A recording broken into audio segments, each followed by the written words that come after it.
On April 16th, there began in the Austrian capital a series of prayers and processions for the success of the war against France and against Napoleon. These processions, composed of schools of young girls and boys, together with people of the working classes, lasted a fortnight. Preceded by banners and flags of every color, they marched through the streets and suburbs of Vienna and went to pray in the Cathedral of St. Stephen and the principal churches. The court did not fail to be present at these prayers. The Empress of Austria formerly asked her stepdaughter to be present with the rest of her family, but was unable to induce her to do so. So pressing were her requests that the case was submitted to the Emperor of Austria and to two of his brothers, and their opinion was opposed to such an action. The sentiments manifested by the Empress were in harmony with her position, but I am sorry to say that she appeared only to make this concession so as to be able to persist in her determination not to return to France. I had just received a letter from the Emperor, another from King Joseph, and another from the Queen, his wife, addressed to the Empress by special messenger, and I handed them to her, telling her that I was discharging a duty which had been laid upon me. She reminded me that she could only take them to hand them over to her father, and that if I thought right to keep them, she would act as if she heard nothing about them. As these letters were intended for her, and it was better that they should be read, I begged her to take them and to do what she thought right with them. Some words were afterwards exchanged between us on the very painful subject of her refusal to join the Emperor.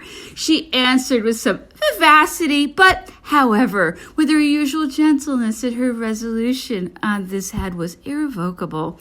When I objected that there was no such thing as an irrevocable engagement and that circumstances might arise which would render her return to France obligatory, she made haste to answer that even her father's rights did not extend as far as that. I could not help remarking in my turn that the sentiments which she was manifesting were unjust and quite out of harmony with her character, that if the French nation were to hear of her repugnance, it would be much hurt, for nothing could be more painful to the French than to see their affection despised, and that then they would reject her after having ardently desired her as a pledge of peace. This conversation was the last I ever had with her on the subject. She seemed to have made up her mind with so much obstinacy that it appeared to me quite useless to refer to the subject again. Time and events, moreover, were our only masters. Prince Anthony of Saxony, the king's brother, was living in retirement and in bad health at Schönbrunn. The Empress Marie-Louise frequently went to see him. This family was under a ban on account of the affection which its head had shown for Napoleon. Poor Prince Anthony, although he was the Emperor of Austria's brother-in-law, had an army of bailiffs in his palace in Dresden and was forced to pay for their keep. The king, who was even worse treated, was entirely without resources and lived on the proceeds of the sale of some diamonds, which did not always suffice for paying all his household expenses, limited as his household was to a very small number of faithful servants whose keep cost him about 16,000 francs a month. The Prussians seemed to have formed the plan of reducing this prince by means of starvation, and they were pitilessly pursuing the invasion of one half of his states. The king had for a long time refused to agree to this dismemberment of his territory, but he was at last obliged to resign himself to the painful sacrifices which were imposed upon him by brutal force. This expression will not appear too strong when it is compared with the odious principles enunciated in a letter from Lord Castlereagh to Prince Hardenberg, which was produced at the debates in the English Parliament. This letter strikes the keynote of the abuse of prepotency, which marked the majority of the acts of the Congress. The King of Saxony was not only despoiled of the Duchy of Warsaw, but one half of his hereditary states, with which Prussia, in her moderation, was good enough to content herself. He had left Pressburg to come and reside in the chateau of Luxembourg, where he was near the tribunal which was to without appeal on the fate of Saxony. He wanted to return to Dresden. In spite of his resignation, permission to live in his capital during the war was for a long time refused him, nor was it hidden from him that there were good reasons why he should be treated with distrust. He was forced to send 2 of his nephews, sons of Prince Maximilian, to serve in the Austrian army as hostages who would be a guarantee of his fidelity. He came incognito to see his brother at Schönbrunn, and these 2 pariahs of royal blood wept in unison over the disasters of their house. The cessation of festivities and the absence of Prince Eugene appeared to have disturbed the Emperor Alexander's habits. He used to go and kill some of his time every day at the house of Prince Schwarzenberg. I was constantly hearing of the complaints made by the field marshal at the way in which he was bothered. When he had arranged to spend a day with his family and had selected one of his chateaus so as to be more at his ease, he would see Alexander come and insist on forming one of the party. Prince Schwarzenberg, who was a man of independent character, did not always dissemble his irritation at these constant assiduities on the part of the Tsar. His departure for the army at last delivered him from them. He had announced that he would come and take leave of the Empress, but no doubt a feeling of decency prevented him from keeping this promise. A piece of news which at that time passed unnoticed, except at Schönbrunn, where it created great excitement, was the death of Countess Neipperg. This lady, who had remained in Württemberg, which was General Neipperg's birthplace, whilst he came to employ his talents in Vienna, died in the month of April after an illness of 2 days, leaving 4 boys behind her. She was said to have been very pretty, but only moderately intelligent. Count Neipperg had run away with her from her first husband, who was still living a few months before his wife's death. The way in which Marie-Louise announced this death one day at table showed that she did not regret it very much. The Empress of Austria had taken care to keep her stepdaughter informed of what was going on in Italy. The last news which she sent her was altogether unfavorable to the Neapolitans, and this was confirmed by letters from General Neipperg. This general informed the Duchess of Parma that the regiment of her bodyguards, having refused to march against the Neapolitans and having shouted, "Long live the Emperor," had been disbanded. The Empress Marie-Louise blazed up on reading this. She did not speak of punishing the authors of what she at least had no right to consider a rebellion, because by her character she had a dislike for severity, but she reserved to herself to reward those who had remained faithful. The Emperor of Austria anticipated her, informing her that he was going to reorganize her regiment and reduce it to 3,000 men instead of the 5,000 or 6,000 who had formerly composed it. This was a favor which looked very much like an increase of charges. It was to be noticed that since the news of the military events which forejudged the issue of the Neapolitan question and ensured the pacification of Italy, the animosity of the high personages at the Congress had increased in intensity, and that the violence of the German newspapers had increased. The Congress busied itself with nothing but deliberations against the common enemy. The offensive treaties were renewed, and the sovereigns were pledged by transactions about which no time was given them to reflect. Austria, Russia, and Prussia signed new conventions for subsidies with England. The whole of Europe was set on foot as one man. 3 great Russian armies were set to march through Hungary and Silesia. Austria was assembling an army in Piedmont and another on the Rhine. Prussia was making extraordinary efforts. She was organizing 2 armies in the Netherlands and on the Rhine. All the princes of Germany were sending their contingents in soldiers of the line and Landwehr.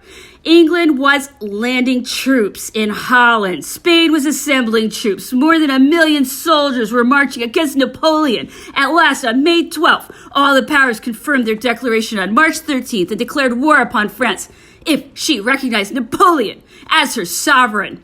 The Emperor Alexander had been the most animated. This prince, who had been Napoleon's guest, whom he had loaded with apparent expressions of friendship, declared, with the greatest vehemence and under an oath that he would let his last soldier be killed and would spend his last ruble to prevent Napoleon from ascending the throne of France once more and remaining there.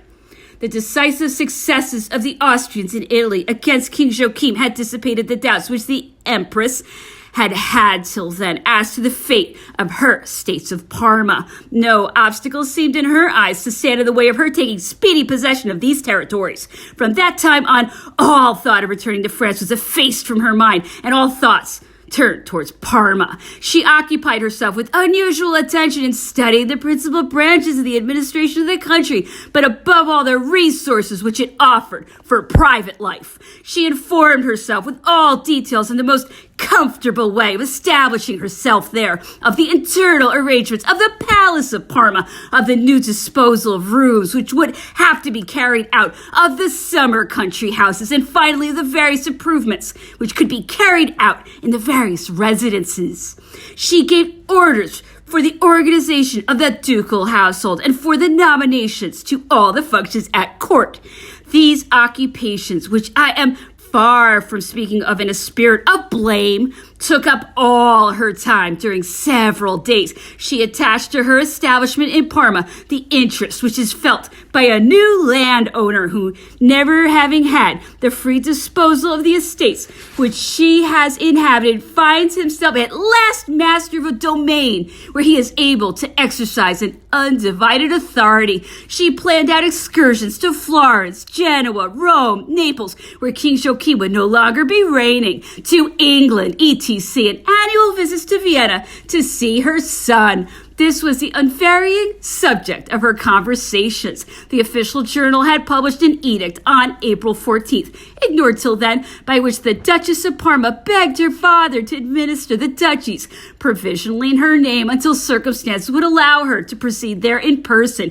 This edict, dated March 3rd, bore the Emperor of Austria's acceptance. Before leaving for the army, the Archduke John, Viceroy of Italy, came to take leave of Marie-Louise, this visit having given her the opportunity of speaking of a remark which had been made by this prince on hearing the first news of the emperor's departure from the island of Elba.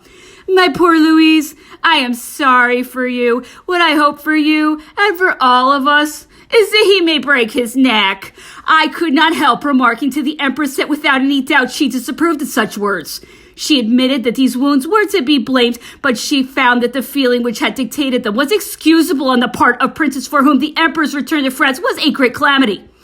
On the same day, she was called on by the Grand Duke of Baden, who was to leave on the morrow, but who, according to his statement, was detained in Vienna to give certain explanations. On a note which she had addressed to the Congress, a note the object of which was certain claims relating to the supremacy of the federative diet established by the same Congress, according to which all German affairs were to be decided by Austria's influence and under the precedence of an Austrian minister. It seems to me that it will not be entirely without interest to relate here the last act of the Empress Marie-Louise, which I witnessed before my departure from Vienna, although it only interested this princess's conscience. I allude to it all because it is an indication of her religious feelings. She discharged her devotional duties in the chapel of Schönbrunn at 7 o'clock in the morning in her father's presence. On that day, Count Saint-Vital, who had been appointed her Grand Chamberlain, fulfilled the functions of his post for the first time. More than 3 weeks had passed by since I had been ordered to wait an audience with Prince Metternich before returning to France. Counting no longer on this audience with the Prime Minister, I regretted to see my departure delayed in pure waste of time. If it entered into the secret views of the Austrian cabinet to resign itself to a reconciliation with the Emperor Napoleon, it seemed evident to me that events, still uncertain and perhaps remote, would alone be able to force it to such a step. There was accordingly no further reason for my presence in Vienna, nor were there any motives for prolonging it. I renewed my request for a passport, but the Emperor Francis was at that time suffering from an indisposition which prevented him from attending to business of any sort. Later on, another objection was made against the realization of my plan connected with the visa, which was described as indispensable. This visa had to be given to my passport by Prince Schwarzenberg. An order having forbidden all communication with the left bank of the Rhine, the signature of the commander-in-chief of the Austrian army had become necessary for crossing the river. Now, Monsieur de Schwarzenberg had already left for his general headquarters, and this absence complicated the difficulties. After much opposition, I was given to hope that I should be able to leave if I took a place in the carriage of an Austrian officer, a proposal to which I eagerly agreed. At last I received a passport from the state chancery, but another week was lost in the formalities of the visa and complications of every kind. It was only after a quantity of applications and notifications with generals Stipsix and Landnau that I definitely obtained permission to start on accepting the escort of an Austrian officer. I could have no politer nor more attentive traveling companion than Captain Kertzai, a young Hungarian officer who had already accompanied the Empress Marie-Louise when she was leaving France under the events of 1814, and later on also during this princess's journey to Aix in Savoy. Before leaving, I went to take leave of the young prince at the Imperial Palace of Vienna. It grieved me to notice his serious and even melancholy air. He had lost that childish cheerfulness and that loquacity which had so much charm in him. He did not come to meet me, as he was accustomed to do, and saw me enter without giving any sign that he knew me. One might have said that misfortune was already beginning its work on his young head, which a great lesson of Providence seems to have adorned with a crown on his entrance into life, so as to give a fresh example of the vanity of human greatness. He was like one of those victims destined for sacrifice, who are adorned with flowers, although he had already spent 6 weeks with the persons to whom he had been confided, with whom I found him. He had not yet got accustomed to them, and seemed to look upon their faces still strange to him with distrust.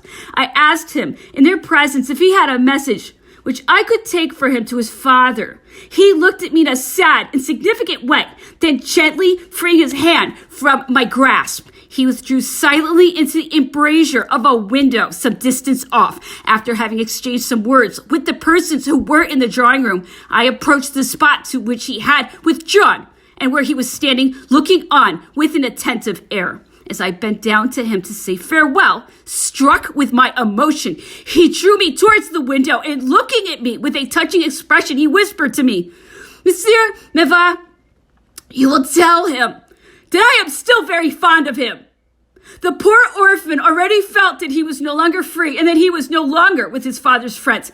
He had had great difficulty in forgetting his Mamacue, as he used to call her. He kept asking for her of Madame Marchand, who had been left with him and who was very fond of him, this excellent woman who had received him in her arms at his birth and who had identified herself with him, returned to France a year later. Her departure was a fresh source of sorrow for the young prince. When they ceased calling him by the name of Napoleon, he was greatly displeased, for he found the name of Francis, which had been forced on him, both trivial and ugly. I admit that such impressions are the impressions of children of his age whose habits have been brusquely broken in upon, and that they are only temporary and soon give way before the unhappy mobility of their character. One might have said that the gravity of the circumstances in which the young prince found himself placed had been revealed to his intelligence and had hastened on his maturity. I left him in a state of flourishing good health. His constitution was robust and promised a long life, free from infirmities. He was handsome, good, and full of amiable qualities, which later on won for him his grandfather's affection.